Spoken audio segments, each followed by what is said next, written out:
அரசு பள்ளிகளில் படிக்கிற மாணவர்களோட பெற்றோர்கள் உள்ளிட்ட எல்லோருக்கும் வணக்கம். என்னோட அழைப்பை ஏற்று கடந்த 2 ஆண்டுகளில் 6 லட்சத்துக்கும் அதிகமான பெற்றோர்கள் பள்ளி மேலாண்மை குழுக்களில் உறுப்பினர்களாக இணைஞ்சு பல்வேறு பிரச்சனைகளுக்கு தீர்வு கண்டுள்ளதற்கு என்னோட மனமார்ந்த நன்றி. இது மூலமாக அரசு பள்ளிகளோட சிறப்பான செயல்பாட்டையும் மேம்பாட்டையும் உறுதிப்படுத்துகிற பொறுப்பில் பெற்றோர்களுக்கு முக்கிய பங்கு அளிச்சிருக்கு நம்ம திராவிட மாடல் அரசு.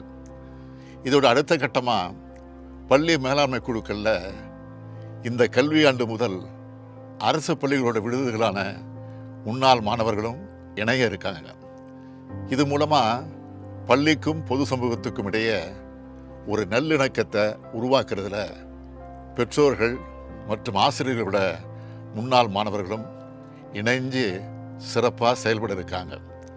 தமிழ்நாட்டில் இருக்க எல்லா அரசு பள்ளிகள்லேயும் பள்ளி மேலாண்மை குழுக்களை மறு கட்டமைப்பு செய்கிறதுக்கான முன்னெடுப்பு தொடங்கப்பட இருக்கு.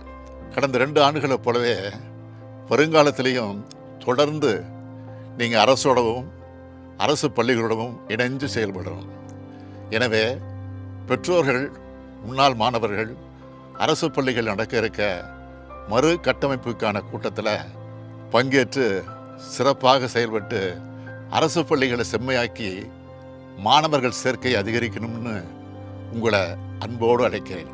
உங்களுக்கு உறுதுணையாக நானும், பள்ளிகளுக்கு உறுதுணையாக நீங்களும் ஒன்று சேர்ந்து செயல்படுவோம். நம் பள்ளி நம் பெருமை. பெற்றோர்கள் அனைவரும் நமது குழந்தைகள் படிக்கும் பள்ளிகளுக்கு செல்வோம். ஆகஸ்ட் 2 அன்று நடக்கவிருக்கும் பள்ளி மேலாண்மை குழு அறிமுக கூட்டத்தில் பங்கேற்போம். குழந்தைகளின் கனவுகளை நிறைவேற்றுவோம். நாள் ஆகஸ்ட் 2 வெள்ளிக்கிழமை.